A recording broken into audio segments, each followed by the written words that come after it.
Cześć, witajcie. Dzisiaj druga klawiatura z nowych LAN Party pojawi się właśnie w recenzji, czyli dzisiaj LAN Party Pro. LAN Party Pro jest to nic innego jak ulepszona wersja podstawowej klawiatury Modecom Volcano LAN Party. Tutaj mamy przełączniki już Keil, a nie Outemu. Tak więc dla wielu graczy pewnie to będzie dobra wiadomość, a druga jest taka, że klawiatura jest dostępna w bardzo atrakcyjnej cenie, którą macie w opisie filmu.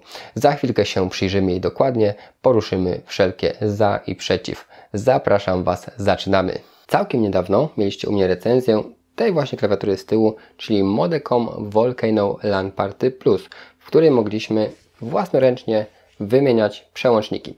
Tamta klawiatura jest na przełącznikach Outemu, natomiast wyszła też druga, nowa wersja klawiatury LAN Party, pomijając oczywiście też LAN Party RGB, która też cały czas funkcjonuje. Jest to klawiatura, która nazywa się Modecom Volcano LAN Party Pro. I jest to po prostu ulepszona LAN Party. Mamy tutaj przełączniki Keil, więc jeśli z jakichś powodów nie pasują Wam przełączniki Outemu, możecie wybrać Keile. Ponownie mamy tutaj klawiaturę na niebieskich przełącznikach, więc zrobię Wam też szybkie demo porównawcze pomiędzy tą na Outemu. Outemu są po prostu głośniejsze. Mamy ponownie dokładnie te same cechy, czyli klawiaturka turniejowa bez bloku numerycznego, 1,80 m przewodów o plocie, 87 przełączników Keil i klawiszy oczywiście i dobry anti-ghosting. Ponownie mamy czerwone, niezłej jakości LEDy, mamy klawisze multimedialne, czyli reset ustawień, odpalenie playera multimediów, ciszej, głośniej, wyłączenie dźwięku, stop do tyłu, play, pauza do przodu, następnie jest klient poczty, przeglądarka internetowa, mój komputer i kalkulator. Mamy także blokadę wszystkich klawiszy na klawiaturze, przełącznik 6/87 klawiszy, jeśli chodzi o anti-ghosting i blokadę klawisza Windows tutaj. Oczywiście wszystkich używamy w połączeniu z klawiszem FN.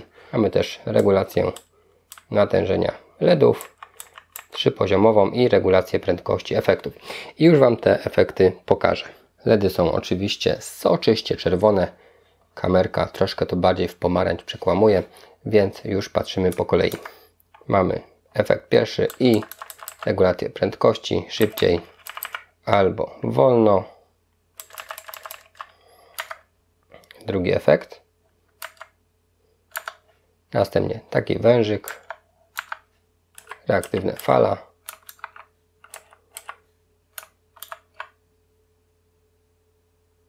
Fala pełnowymiarowa.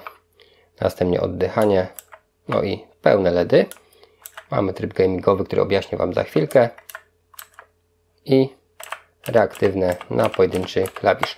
Też możemy sobie tutaj prędkość gaśnięcia wyregulować właśnie tymi efektami. Następnie co mamy, to własne efekty, czyli ustawione chociażby do osobnych gier i możemy stworzyć swoje, czyli FN plus END i programujemy jakieś swoje zestawy, na przykład coś takiego zapisujemy i teraz tak, 8 mamy zaprogramowane, 9 mamy to, co sobie ustawiliśmy, to samo może być pod 10, możemy to zresetować trzymając razem przycisk reset i FN i już tego nie ma, zobaczcie, 9 jest czysta. Tak więc zarządzanie LEDami jest proste, przyjemne, nie sprawia żadnego problemu. Front klawiatury jest ponownie aluminiowy, klawiatura jest dość płaska, ma dobrej jakości przewód w oplocie, możliwość poprowadzenia 3 miejscami, podwyższenia gumowane, więc stabilność klawiaturki jest duża. Mamy też tutaj stópki gumowe, obudowy zewnętrznej oczywiście nie ma i jest układ typowo US, czyli długi backspace, mały Enter i długie Shifty. Jakość czcionki i widoczność z tymi LEDami jest naprawdę bardzo dobra i nakładki są też dobrej jakości. Zobaczcie, są całkiem przyzwoite, tym bardziej jak na klawiaturę w tej cenie. Już widzimy, że switche Keil i Outemu się dość znacznie różnią. Outemu mają taką obudowę jeszcze, no i mają troszeczkę inny odcień tego błękitu. I zaraz sprawdzimy sobie anti-ghosting, ale obiecałem Wam jeszcze porównanie głośności tych klawiatur, więc już to sobie robimy. Dobra, Keile.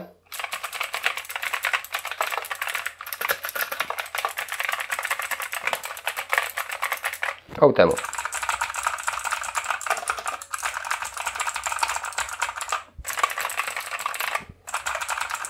obu przypadkach hałas jest duży, ale sami przyznacie, że ten odgłos jest jednak troszeczkę inny.